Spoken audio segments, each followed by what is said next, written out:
Hello नमस्कार दोस्तों, स्वागत है आपका आपके अपने YouTube चैनल ओम गुरुकुल पर। और मैं अनिल बघेल आपका स्वागत करता हूं।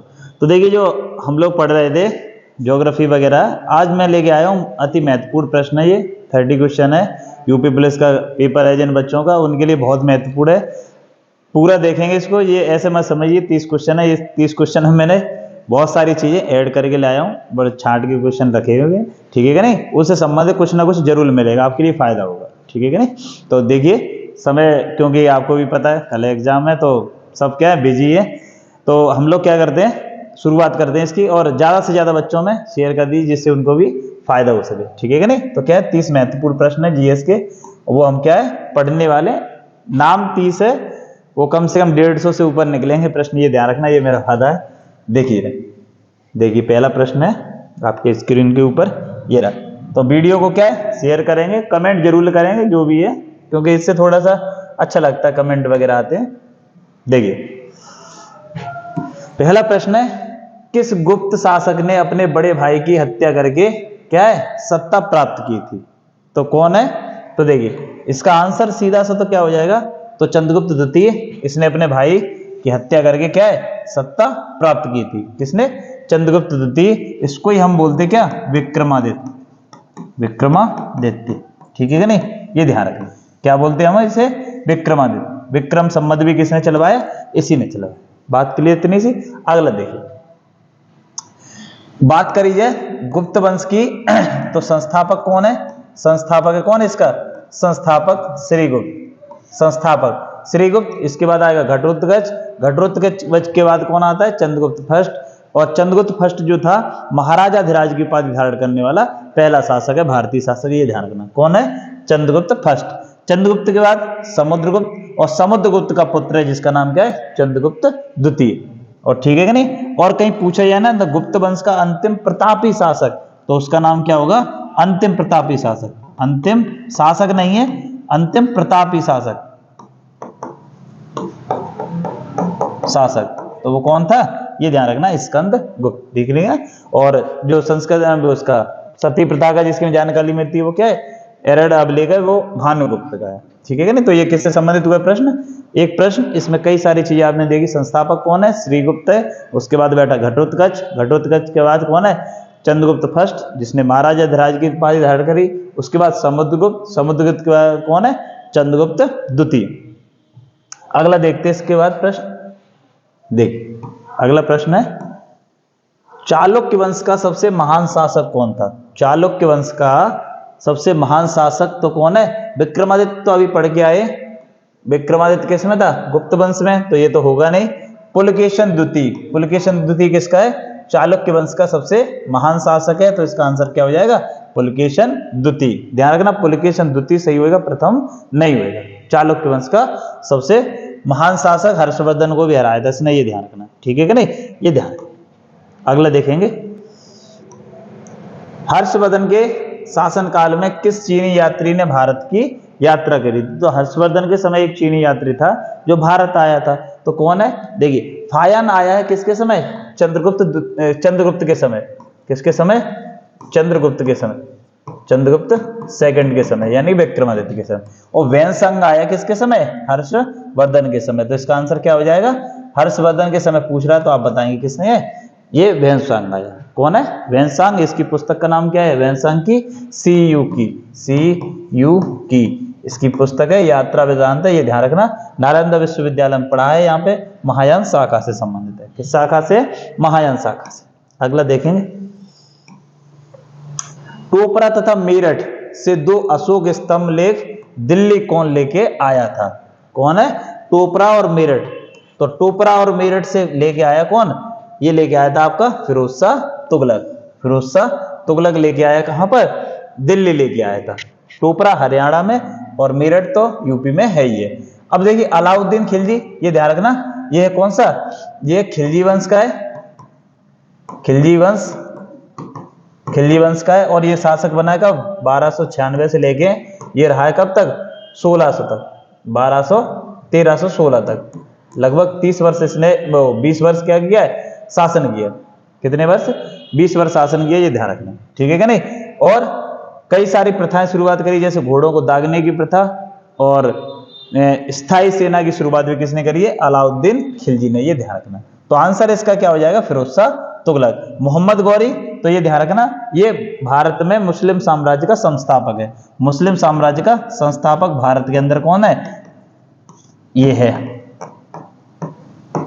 साम्राज्य का संस्थापक कौन है आपका? ये मोहम्मद गौरी। ये ध्यान रखना, ठीक है कि नहीं? गौरी, और इसमें क्या है? भारत में मुस्लिम साम्राज्य का संस्थापक। सिकंदर लोदी, ये ध्यान रखना, लोदी वंश का है, लोदी वंश से संबंधित है, और इसने क्या किया? 1504 में आगरा की स्थापना करी। क्या करिए? आगरा की स्थापना। क्या करिए? आगरा की स्थापना करिए। ये ध्यान रखना, स्थापना सिकंदर लोदी। बात क्लियर है नहीं? तो सारे ऑप्शन आपने जान लिए, ये ध्यान रखना। तराइन का पहला युद्ध मोहम्मद गौरी और किसके बीच में हुआ? पृथ्वीराज चौहान के बीच में। पृथ्वीराज चौहान जीते, और मोहम्मद गौरी और पृथ्वीराज चौहान के बीच ही हुआ कौन सा? तराइन का दूसरा युद्ध। वो भी कौन जीता? वो इसमें जीत गया ये मोहम्मद गौरी। फिर एक युद्ध हुआ चंदावर का, जिसमें जयचंद को हरा दिया गौरी ने, और ये क्या है? भारत में मुस्लिम साम्राज्य की स्थापना करी किसने? गौरी ने। और दिल्ली सल्तनत की स्थापना करी, इसका ही गुलाम था कुतुबुद्दीन ऐबक, जिसमें आपने देखा होगा 5 वंश पढ़ने के लिए मिलते हैं। अगला देखेंगे जरा। तो एक प्रश्न था, कई सारे प्रश्न हमने ध्यान लिए उसमें। अगला देखिए जरा, मॉडर्न हिस्ट्री का प्रश्न है, ये एंशिएंट के थे अभी मिडवल वाले में। देखिए रहा, किसने तीनों गोलमेज सम्मेलन में भाग लिया था? तो देखिए 3 गोलमेज सम्मेलन हुए हैं, 3 गोलमेज सम्मेलन। तो ये क्या? 1930, 1931 और 1932। 3 गोलमेज सम्मेलन कहाँ हुए? ब्रिटेन में आयोजित हुए, लंदन में। अब इसमें क्या था? 30 वाले में क्या था कि सविनय अवज्ञा आंदोलन चल रहा था, तो कांग्रेस ने भाग नहीं लिया। तो कांग्रेस ने भाग नहीं लिया मतलब भारत का प्रतिनिधित्व हो ही नहीं रहा था वहां पे। फिर उसके बाद इरविन था उस टाइम, तो इरविन पे दबाव ज्यादा पड़ा, तो फिर सेकंड वाले में उन्होंने गांधी और इरविन ने एक समझौता किया, जिसको गांधी इरविन समझौता के नाम से जाना जाता है, 1931 में, मार्च 1931 में। तो फिर उसके बाद क्या हुआ? दूसरे वाले में गांधी जी गए, दूसरे वाले में क्या है? गांधी जी गए भाग लेने। फिर तीसरे वाले में फिर से सविनय अवज्ञा आंदोलन शुरू हो गया, फिर नहीं गया भाई। तो एक व्यक्ति है जो तीनों में शामिल हुए, जिनका नाम क्या है? BR अम्बेडकर जी। अम्बेडकर जी ने क्या है? तीनों गोलमेज सम्मेलन में भाग लिया। वही आंसर आपसे पूछ रहा है। गांधी जी से पूछा जाए कौन से वाले में लिया है, तो सेकंड वाला, जिसका नाम है 1931, इसमें भाग लिया था गांधी ने। बात क्लियर है? 3 गोलमेज सम्मेलन है, ये ध्यान रखना डेट का। ये कुछ ना कुछ प्रश्न इनसे जरूर पूछेगा। पहला वाला 1930, दूसरा वाला 31, तीसरा वाला 1932 में। दूसरे वाले में गांधी जी ने भाग लिया। वल्लभ भाई पटेल, तो ये ध्यान रखना, इन्होंने क्या है? सरदार की उपाधि कहां मिली है? बारदौली आंदोलन, इनका ध्यान रखना, पूछा जाता है। बारदौली 1928 सरदार की उपाधि मिली है, ये ध्यान रखना। BR अम्बेडकर ने भाग लिया था। और मदन मोहन मालवीय आपने देखा होगा 1916, और किसकी स्थापना करी? BHU की, बनारस हिंदू विश्वविद्यालय। इनमें से कोई नहीं है, अम्बेडकर जी क्या होगा? इसका आंसर करेक्ट हो जाएगा। अगला देखिए जरा, अगला देखते हैं। देखिए अच्छा प्रश्न है।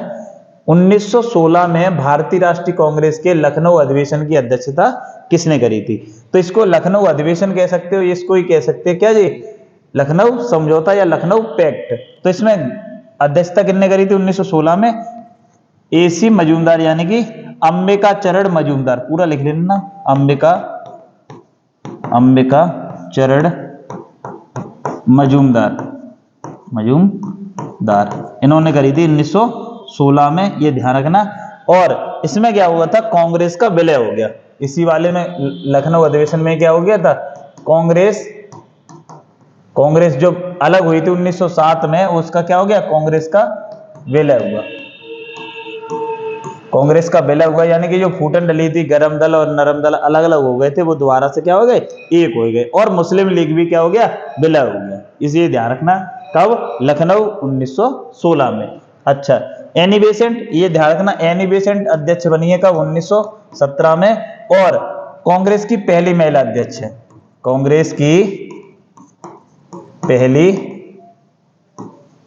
महिला अध्यक्ष। ये ध्यान रखना, ये इंपोर्टेंट प्रश्न है। महिला अध्यक्ष कौन है? तो वो ध्यान रखना, एनी बेसेंट। लाला लाजपत राय बने नहीं है, मोतीलाल नेहरू ये नहीं है। आंसर क्या हो जाएगा? एनी बेसेंट, ये ध्यान रखना। और एनी बेसेंट अगर पूछ ले पहली भारतीय महिला, तो ये तो कौन होंगे, फिर होंगे सरोजिनी नायडू, भारती सरोजिनी नायडू, नायडू, ठीक है कि नहीं, ये ध्यान रखना। ये क्या है, भारतीय महिला, कांग्रेस की पहली भारतीय महिला कौन होंगी, तो सरोजिनी नायडू है। अकेले बार पूछा कांग्रेस की पहली महिला अध्यक्ष, तो ये ध्यान रखना एनी बेसेंट होगी। तो ये था प्रश्न कौन सा, 1916 वाला कांग्रेस का अधिवेशन हुआ है, कहां पर, लखनऊ में, ये ध्यान रखना। इसी अधिवेशन में गांधी जी को पता चला था कहां की, जो चंपारण में समस्या थी, तिनकटिया पद्धति, उसके बारे में कहां जानकारी मिली थी, 1916 लखनऊ अधिवेशन में। अगला देखेंगे जरा प्रश्न, निम्न में से किस आंदोलन के दौरान वंदे मातरम भारतीय गीत क्या है, राष्ट्रीय आंदोलन का शीर्षक गीत बना था।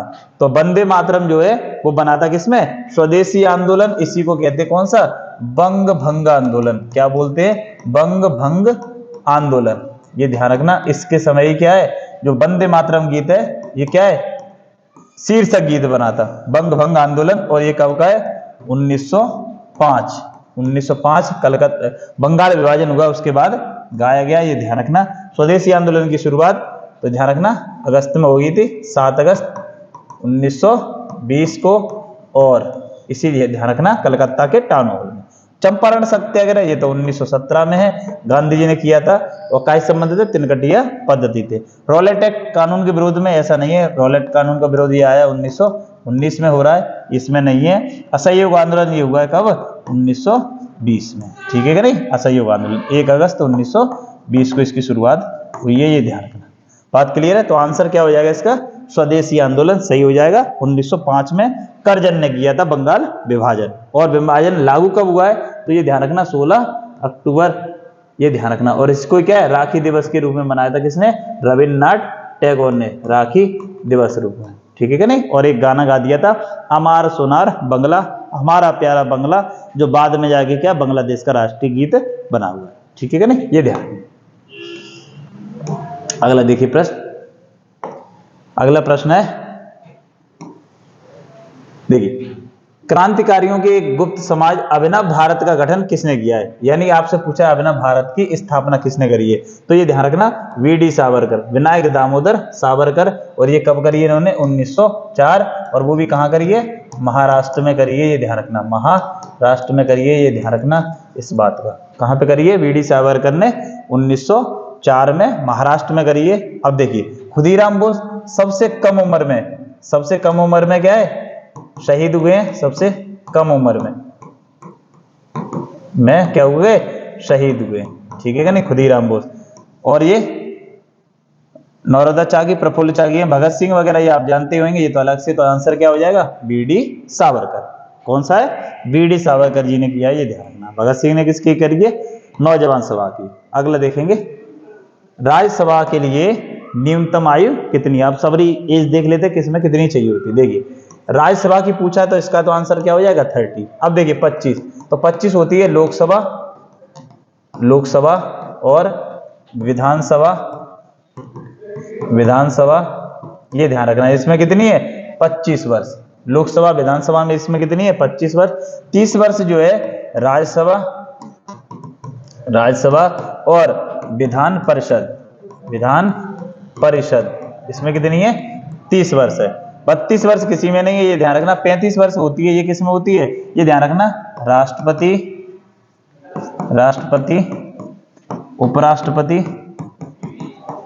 उपराष्ट्रपति और राज्यपाल, इनके लिए क्या चाहिए, इनके लिए चाहिए 35 वर्ष, ये ध्यान रखना। तो आंसर आपसे पूछा क्या है, राज्यसभा में न्यूनतम आयु कितनी होनी चाहिए, तो आंसर क्या होगा, 30 वर्ष, ये ध्यान रखना, 30 वर्ष।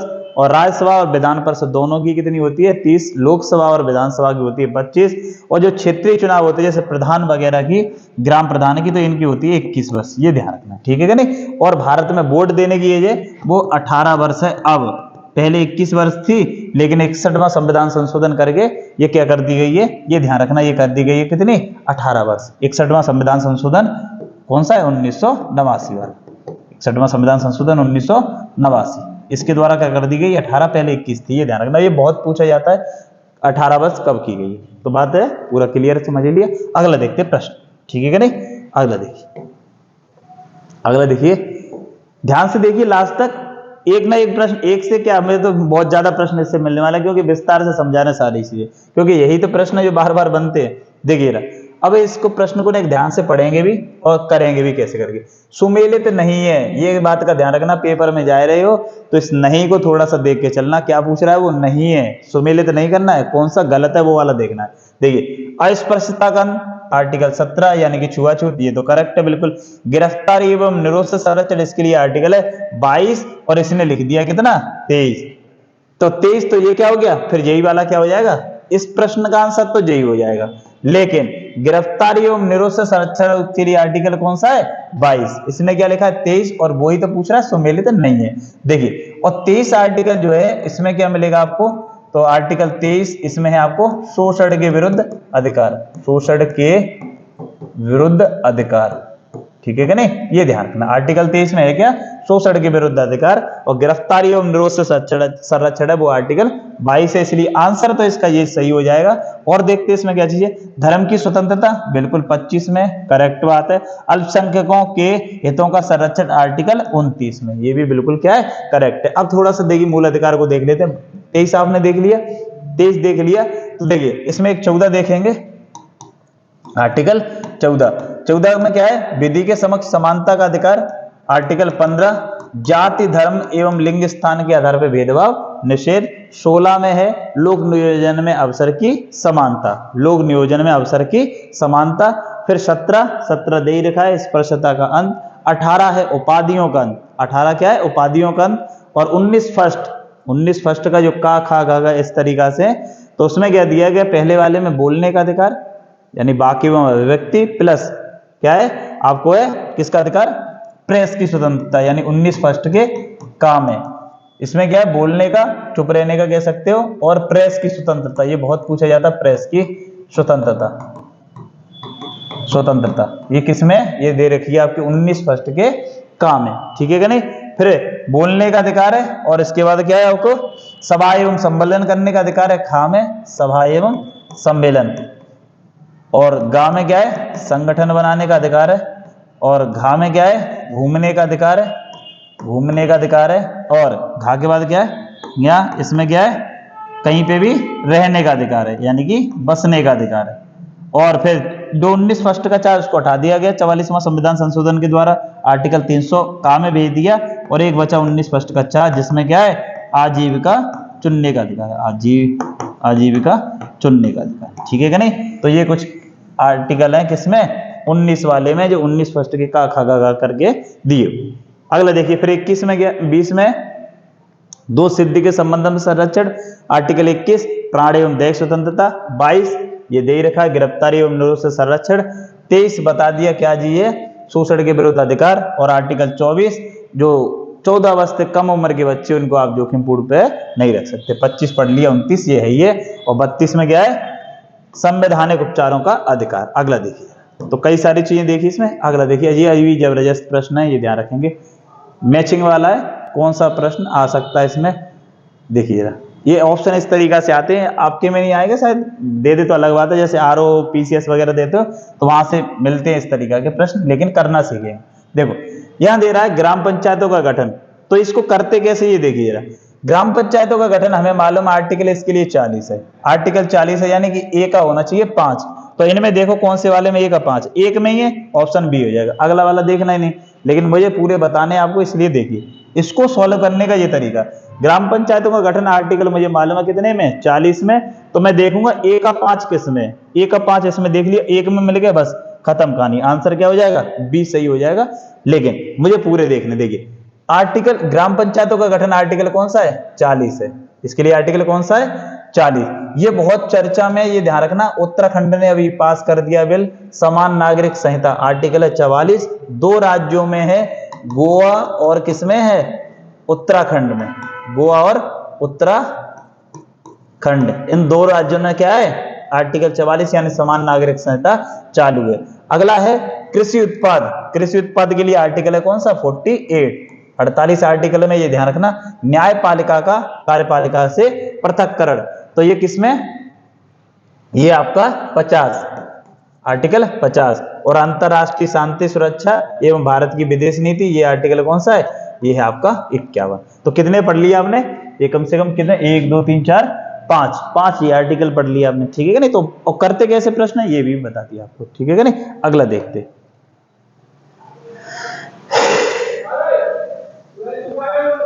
अगला देखिए प्रश्न क्या दिया हुआ है।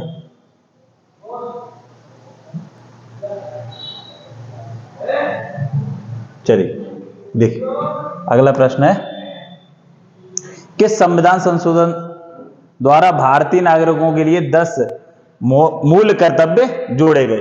तो 10 मूल कर्तव्य जोड़े गए कब, इसके लिए देखिए आर्टिकल जोड़ा गया, इसके तहत आर्टिकल जोड़ा गया 51 का, क्या जोड़ा गया 51 का, और इसके साथ में भाग जोड़ा गया कौन सा, 4 का। और इसमें क्या था, मूल कर्तव्य, मूल क्या है, कर्तव्य जो है वो इसमें जोड़े गए, ये ध्यान रखना, कर्तव्य जोड़े गए, कर्तव्य जोड़े गए, ये ध्यान रखना। कब जोड़े गए, 42वां संविधान संशोधन, संविधान संशोधन 1976, इंदिरा गांधी की सरकार है, और जो समिति थी उसका नाम क्या है, समिति, इसका नाम है सरदार स्वर्ण सिंह समिति, सरदार स्वर्ण सिंह समिति, ये ध्यान रखना, सरदार स्वर्ण सिंह समिति, इसके आधार पे जोड़े गए, ये ध्यान रखना। शुरुआत में 11 जोड़े गए थे और एक बाद में जोड़ा गया, कौन सा वाला, 11वां मूल कर्तव्य, ये जोड़ा गया है 86वां संविधान संशोधन 2002 के द्वारा, 86वां संविधान संशोधन के द्वारा, कब, 2002 में, ये ध्यान रखना। तो अभी वर्तमान में अगर पूछ ले मूल कर्तव्य कितने हैं, तो ध्यान रखना वर्तमान में आप बताओगे कितने हैं, वर्तमान में कहीं पूछ ले आपसे तो आप बताओगे 11 हैं, लेकिन जोड़े कितने गए थे, 10। कब जोड़े गए, 42वां संविधान संशोधन 1976 इंदिरा गांधी के समय, ठीक है कि नहीं। अगला देखिए, अगला है संसद के दोनों सदनों के संयुक्त अधिवेशन की अध्यक्षता कौन करता है। संसद के दोनों सदनों की संयुक्त अधिवेशन की अध्यक्षता कौन करता है, तो इसमें करता कौन, लोकसभा अध्यक्ष, कौन करता है, लोकसभा अध्यक्ष करता है, लोकसभा अध्यक्ष, ये ध्यान रखना, अध्यक्ष,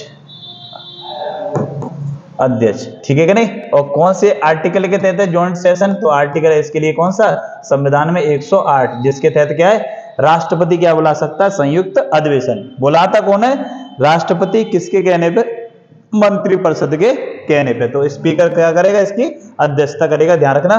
किसी भी हालत में राज्यसभा का सभापति इस पे अध्यक्षता नहीं कर सकता, लोकसभा अध्यक्ष नहीं है तो उपाध्यक्ष करेगा, ये ध्यान रखना, ये ध्यान।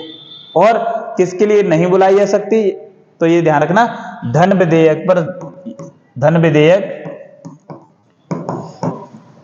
और संविधान संशोधन विधेयक, संविधान संशोधन विधेयक, इन पे क्या है, ये ज्वाइंट सेशन नहीं बुलाई जा सकती, इस बात का ध्यान रखना।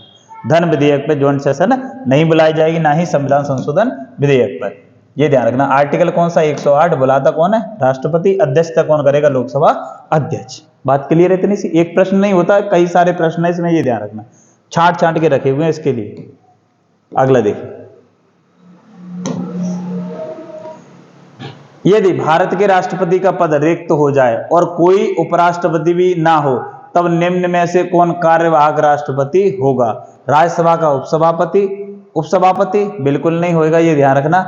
भारत का न्यायवादी बिल्कुल नहीं होएगा, लोकसभा का अध्यक्ष नहीं होएगा। एक बच्चा कौन सा, सुप्रीम कोर्ट का मुख्य न्यायाधीश। तो सुप्रीम कोर्ट का मुख्य न्यायाधीश क्या होगा, वो कार्यवाहक राष्ट्रपति के रूप में कार्य करेगा, ये ध्यान रखना। आंसर कौन सा हो जाएगा, डी ऑप्शन है इसका, क्या हो जाएगा, सही हो जाएगा। अगला देखेंगे जरा, इंकलाब जिंदाबाद का नारा किसने दिया, तो ध्यान रखना, इंकलाब जिंदाबाद का नारा जो है वो किसने दिया है, भगत सिंह ने। लिखा किसने, तो मोहानी नाम का एक व्यक्ति है, उन्होंने लिखा है, हसरत मोहानी, उन्होंने लिखा है, लेकिन इसको लोकप्रिय किसने बनाया, तो भगत सिंह ने, ठीक है कि नहीं, ये ध्यान रखना। महात्मा गांधी ने करो या मरो का नारा दिया है, दिल्ली चलो का, दिल्ली चलो, दिल्ली चलो, दिल्ली चलो, इन्होंने दिया है। सुभाष चंद्र बोस ने, गांधी ने करो या मरो, और कब दिया वो भी, करो या मरो का 1942 भारत छोड़ो आंदोलन के समय। इकबाल, मोहम्मद इकबाल है, इन्होंने क्या करी है, अलग से मुस्लिमों के लिए एक अलग राष्ट्र की मांग करी थी, कब, 19 1930 में। अगला देखिए, चटगांव आर्मरी रेड में इनमें से कौन संबंधित था? चटगांव वाला बंगाल वाले क्षेत्र पर था, चटगांव वाला, तो ये ध्यान रखना मास्टर सूर्यसेन, तो ये ध्यान रखना इसका आंसर क्या हो जाएगा? सूर्यसेन। भगत सिंह संबंधित किससे? सैंडर्स की हत्या, उस वाले मैटर में लाहौर षड्यंत्र केस, उस वाले में ध्यान रखना ये क्या है? सदस्य हैं। ये दोनों अशफाक उल्ला खां और रामप्रसाद बिस्मिल ये जुड़े हुए हैं किससे? काकोरी ट्रेन एक्शन से संबंधित है। ट्रेन एक्शन या काकोरी कांड उससे संबंधित है कौन? रामप्रसाद बिस्मिल और अशफाक उल्ला खां, ये ध्यान रखिए। अगला देखिए जो 1900 कब हो गया? 25 में। अगला देखिए, मार्लियामेंटो सुधार बिल किस वर्ष में पारित किया गया था? तो देखिए 1905 जो है ये घटना काय की है? बंगाल विभाजन। इसमें क्या हो रहा है? बंगाल विभाजन। और किसने किया? तो ये किया है वायसराय था उस टाइम कौन? करजन, इसने किया, ये ध्यान रखना। अब करजन हट गया, उसके बाद आया कौन? मिंटो, और इसका नाम है मिंटो द्वितीय। तो ये आया, उसके बाद क्या किया? 1909 में लेके आया कौन सा? ये मार्लियामेंटो सुधार। और इसने क्या किया? इसमें 1909 में मुसलमानों के लिए पृथक निर्वाचन की व्यवस्था कर दी। क्या कर दी? पृथक निर्वाचन की व्यवस्था, निर्वाचन की या अलग से निर्वाचन की व्यवस्था करी गई, ये ध्यान रखना, निर्वाचन की व्यवस्था। और 1911 में क्या हुआ? ये बंगाल विभाजन जो था इसको क्या कर दिया गया? बंगाल विभाजन क्या कर दिया गया? बंगाल विभाजन इसको क्या कर दिया गया? रद्द कर दिया गया। ठीक है कि नहीं? ये ध्यान रखना। और 1920 में कौन सा है? असहयोग आंदोलन।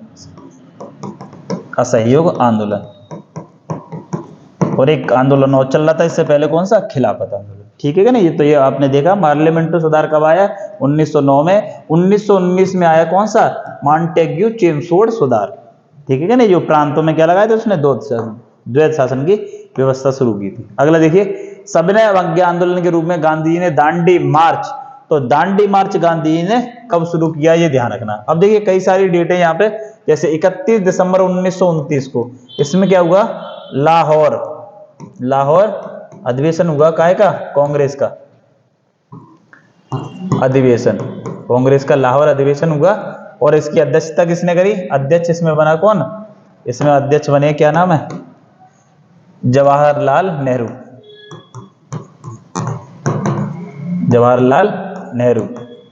क्या बन गए? अध्यक्ष बन गए। अब इन्होंने क्या किया? 31 दिसंबर को क्या कर दिया? रात्रि 12 बजे रावी नदी के किनारे लाहौर, तो वहां पे क्या कर दिया? अपने आप को स्वतंत्र घोषित कर दिया। और ये कह दिया कि 26 जनवरी 1931 को हम लोग क्या बनाएंगे? स्वतंत्रता संग्राम, हम अपने आप को क्या है? अपना एक स्वतंत्रता आजादी का संग्राम मनाएंगे। तो ये 26 जनवरी 1930 इसको कुछ हुआ नहीं, इसको ही क्या मनाएगा? पहली बार जो मनाया गया होगा, जो यहाँ पे इन्होंने बोला था। 12 मार्च को शुरू हुआ कौन सा? दांडी मार्च। और वो भी कहां से? साबरमती आश्रम से। ठीक है कि नहीं? आश्रम से। और ये कहां खत्म हुआ है? कि दांडी में जाके समाप्त हो गया। कब? 6 अप्रैल को। और यहीं से क्या शुरुआत हो गई? सविनय अवज्ञा आंदोलन की शुरुआत हो गई। ये ध्यान रखना। नमक हाथ में लिया गांधी जी ने और नमक कानून तोड़ दिया। अगला देखिए प्रश्न, स्वराज पार्टी का गठन किसने किया? तो स्वराज पार्टी का गठन किया है CR दास, चित्तरंजन दास और मोतीलाल नेहरू ने। कब किया है? 1923 में। कहां पे किया है? तो ये किया था काय में? इलाहाबाद में। कहां पे किया है? इलाहाबाद। ये ध्यान रखना। अगला देखेंगे, अगला देखिए क्या है? निम्न मुस्लिम बादशाहों में किस एक ने मूल्य नियंत्रण पद्धति को पहली बार लागू किया? मूल्य नियंत्रण पद्धति। ठीक है कि नहीं? तो ये ध्यान रखना। अगर बात करें सांकेतिक मुद्रा की, तो सांकेतिक मुद्रा जो है इसकी शुरुआत करी है मोहम्मद बिन तुगलक ने। सांकेतिक मुद्रा इसकी शुरुआत करी है मोहम्मद बिन तुगलक ने। लेकिन पूछ क्या रहा है कि मूल्य नियंत्रण प्रणाली, तो इसकी शुरुआत करी थी किसने? अलाउद्दीन खिलजी ने। तो इसका आंसर क्या हो जाएगा? अलाउद्दीन खिलजी ने। ध्यान रखना, दिल्ली सल्तनत का वास्तविक संस्थापक कौन सा है? दिल्ली सल्तनत का वास्तविक संस्थापक पूछा जाए तो कौन सा है? ये इल्तुतमिश, ये ध्यान रखना। और पहली बार दिल्ली को राजधानी भी कौन बनाएगा? इल्तुतमिश, दिल्ली का वास्तविक संस्थापक, यानी दिल्ली सल्तनत का वास्तविक संस्थापक, दिल्ली सल्तनत का वास्तविक संस्थापक, वास्तविक संस्थापक, ठीक है कि नहीं? और दिल्ली राजधानी भी किसने बनाई है? इल्तुतमिश ने। अगला देखिए शेरशाह सूरी, तो ये ध्यान रखना, ये तो सूरी वंश की स्थापना करेगा, ये ध्यान रखना। किसके बाद आता है? हुमायूं के बीच में रहता है, 40 से लेके 1540 से लेके इसका टाइम पीरियड चलता है, मतलब ये तो 45 तक ही रहेगा, लेकिन इसके जो वंशज हैं वो चलेंगे 56 तक, ठीक है कि नहीं? और सॉरी 55 तक चलेंगे। और इसके बाद दोबारा से कौन? हुमायूं थोड़े दिन के लिए, और फिर पानीपत का द्वितीय युद्ध और अकबर फिर गद्दी पे बैठेगा, फिर से दोबारा से क्या मुगल वंश चलेगा, कब तक? 1857 तक। अगला देखिए, दिल्ली सल्तनत के निम्नलिखित सुल्तानों में से किसने सर्वप्रथम अपनी राजधानी दिल्ली बनाया था? तो ये अभी मैंने बता दिया था किसने बनाई थी? इल्तुतमिश ने, ठीक है कि नहीं? आराम शाह क्या है? कुतुबुद्दीन ऐबक की मृत्यु के बाद बैठा है आराम शाह, ये ध्यान रखना, इसको ही मार दिया किसने? इल्तुतमिश ने, और खुद बैठ गया। फिर इसकी पुत्री थी जिसका नाम क्या है? रजिया सुल्तान, दिल्ली की गद्दी पे बैठने वाली पहली महिला। बलबन, इसने नीति कुछ अपनाई थी, ये ध्यान रखना। एक तो दिया था राजत्व का देवी सिद्धांत, राजत्व का देवीय सिद्धांत, देवीय सिद्धांत, तो ये किसने दिया है? सिद्धांत, ये ध्यान रखना, सिद्धांत ये किसने दिया है? तो बलबन ने दिया है। रक्त एवं लौ की नीति, ये किसने अपनाई है? बलबन ने। रक्त एवं लौह की नीति। और इल्तुतमिश ने एक चीज शुरू करी थी, 40 सरदारों का एक था तुर्कान चहलगामी, क्या चलाया था? तुर्कान ए चहलगामी। ये शुरुआत किसने करी? इल्तुतमिश ने। और इसको समाप्त किसने किया? तो समाप्त किया फिर किसने? बलबन ने। तुर्कान चहलगामी को समाप्त किसने किया है? तो ये ध्यान रखना, बलबन ने। कुतुबुद्दीन ऐबक दिल्ली सल्तनत का संस्थापक या गुलाम वंश का संस्थापक, दिल्ली सल्तनत का संस्थापक, या फिर कह सकते हो कौन सा? गुलाम वंश का संस्थापक कौन था? कुतुबुद्दीन ऐबक। और इसने 2.5 दिन का झोपड़ा कुब्बत उल इस्लाम मस्जिद जो कि दिल्ली में, और कुतुब मीनार का निर्माण करवाया किसने? कुतुबुद्दीन ऐबक ने। नींव रखी है, कंप्लीट काम किसने करवाया? इल्तुतमिश ने। फिरोज शाह तुगलक ने जब उसकी बिल्डिंग गिर गई थी उसको सही करवाया था। अगला देखिए, अभिलेखों में किस शासक का उल्लेख प्रियदर्शी एवं देवनाम प्रिय? तो देवनाम प्रिय के नाम से था कौन? अशोक। अशोक का नाम क्या मिलता है? देवनाम प्रिय। ज्यादातर जगह मिलेगा क्या? देवनाम प्रिय। ये क्या है? ये ध्यान रखना, मौर्य वंश का संस्थापक। मौर्य वंश का संस्थापक कौन है? चंद्रगुप्त मौर्य। या ऐसे कह सकते हो भारत को पहली बार अखंड भारत के निर्माण की शुरुआत भी किसने करी है, या संकल्पना किसने करी है? चंद्रगुप्त मौर्य ने। मौर्य वंश का संस्थापक, संस्थापक कौन था? चंद्रगुप्त मौर्य। और किसको मारा था इसने? किसकी हत्या करी थी? घनानंद। घनानंद की हत्या करी थी किसके सहयोग से?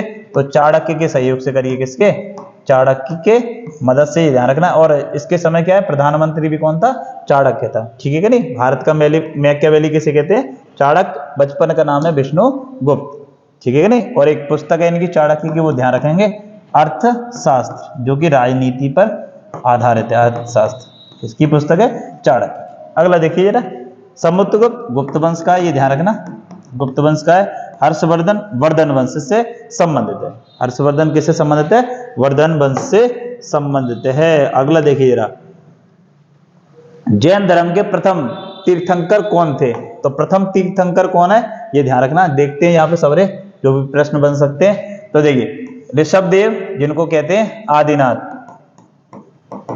ऋषभदेव या फिर क्या बोल रहे हैं इनको? आदिनाथ। और ये क्या है? पहले वाले।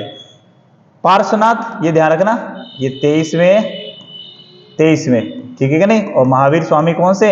अंतिम, यानी कि 24वें। 24वें कौन है? महावीर स्वामी, ये ध्यान रखना। तो कितने तीर्थंकर हुए हैं? टोटल मिला के 24 तीर्थंकर हुए हैं, ये ध्यान रखना। महात्मा बुद्ध का महापरिनिर्वाण कहाँ हुआ है? महात्मा बुद्ध का महापरिनिर्वाण कहाँ हुआ है, ये ध्यान रखना। तो इनका हुआ है कहाँ पर? जन्म जो है, महापरिनिर्वाण पूछ रहा है, महापरिनिर्वाण का मतलब है मृत्यु। तो मृत्यु कहाँ हुई है? कुशीनगर में। तो इसका आंसर तो ये हो जाएगा। लेकिन लुम्बिनी में क्या हुआ है इनका? जन्म। लुम्बिनी में क्या हुआ है? जन्म हुआ है। इसलिए तुमने देखा होगा अशोक जब वहां पे गया था, वहां पे क्या कर दिया था इसने? टैक्स को कम कर दिया था। अगला देखेंगे बोध गया। तो यहाँ पे क्या मिला? ज्ञान। यहाँ पे क्या मिला है? ज्ञान। और कपिल वस्तु इनसे संबंधित नहीं है। अगला देखिए, निम्नलिखित में 4 बौद्ध स्थान पर हुई है बौद्ध संगति, इनका सही क्रम कौन सा है? तो सही क्रम ऑप्शन थोड़ा सा देखना पड़ेगा यहाँ में, इस तरीका से देखिए 4 का। तो देखिए सबसे पहले हमें मालूम है, सबसे पहले कौन सी हुई है? राजगृह सप्तकर्णी गुफा। राजगृह में हुई सप्तकर्णी गुफा। और किसके समय हुई है ये? अजात शत्रु। अजात शत्रु के समय हुई है, ये ध्यान रखना। कब हुई है? 483 BC में, जब बुद्ध की क्या हुई? मृत्यु, उसी टाइम पे हुई। ठीक है कि नहीं? वैशाली में हुई सेकंड वाली। वैशाली में क्या हुई है? दूसरी वाली काला शोक। काला शोक, ठीक है कि नहीं? काला शोक के समय हुई है, सेकंड वाली है, ये ध्यान रखना। तो पहली वाली कौन सी होगी? ये वाली। और ये वाली कौन सी होगी? सेकंड नंबर पे। अगला देखिए, तो सबसे पहले कौन आएगा? दूसरा वाला जिसमें ऑप्शन में, वही वाला सही होएगा। अब ऐसे इसमें दिखाई दे रहा है दूसरा, अब दूसरे के बाद क्या आ रहा है? पहला वाला। पहले के बाद कौन सा है? चौथा आना चाहिए। चौथे के बाद कौन सा आएगा? तीसरा आएगा। क्योंकि तीसरा कुंडलवन कश्मीर हमें पता है सबसे लास्ट में, ये किसके समय हुई है? पहले इसको देख लें, तीसरे वाले को। ये वाली हुई है किसके समय? अशोक के समय। किसके समय हुई है? अशोक के समय। और अशोक के समय कुंडलवन कश्मीर ये हुई है कनिष्क के समय। कनिष्क के समय हुई है, ये ध्यान रखना। चौथी बौद्ध संगति कहां पर? कुंडलवन कश्मीर में। तो इस तरीका से मैचिंग करना था। तो कौन सा आएगा? सबसे पहले आएगा कौन सा? 2, और उसके बाद 1, और 1 के बाद कौन सा आएगा? 4, और उसके बाद 3। जो ऑप्शन जी इसमें होगा वही क्या होगा? इसका आंसर हो जाएगा। ठीक है कि नहीं? देखिए पहले वाले का अध्यक्ष कौन है? महाकश्यप है, ये ध्यान रखना। महाकश्यप। पहले वाले में अध्यक्ष कौन है? महाकश्यप है। और दूसरे वाले में काला शोक के समय है सावक मीर।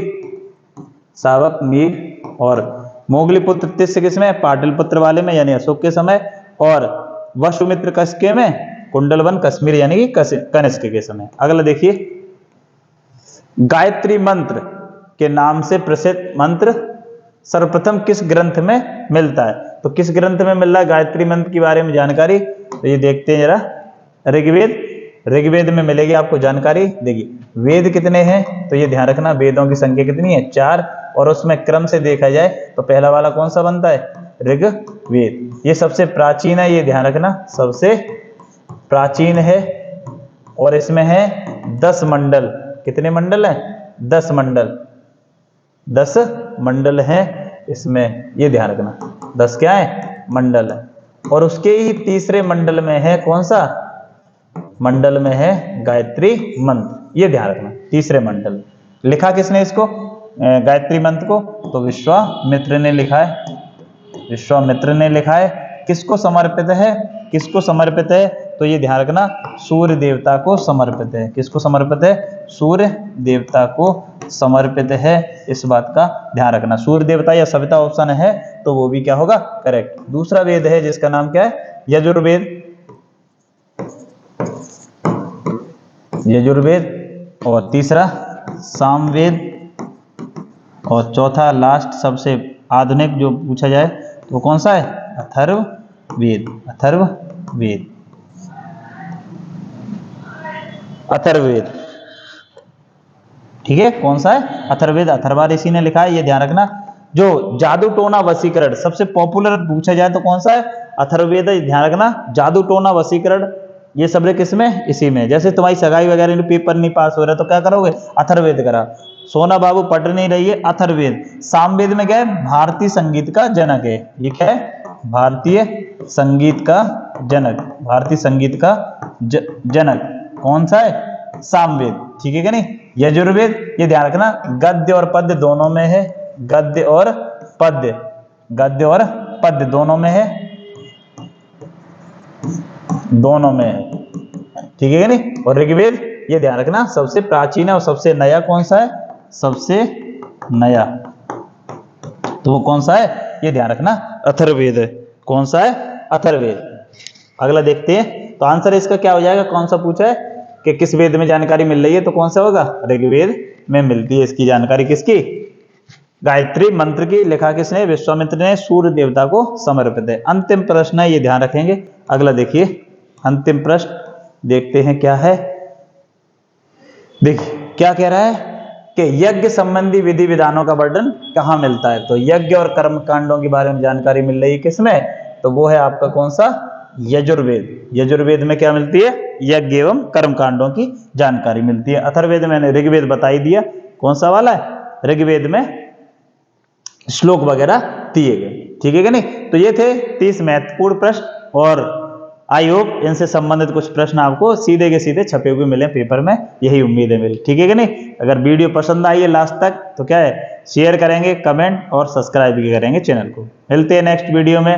जय हिंद, जय भारत।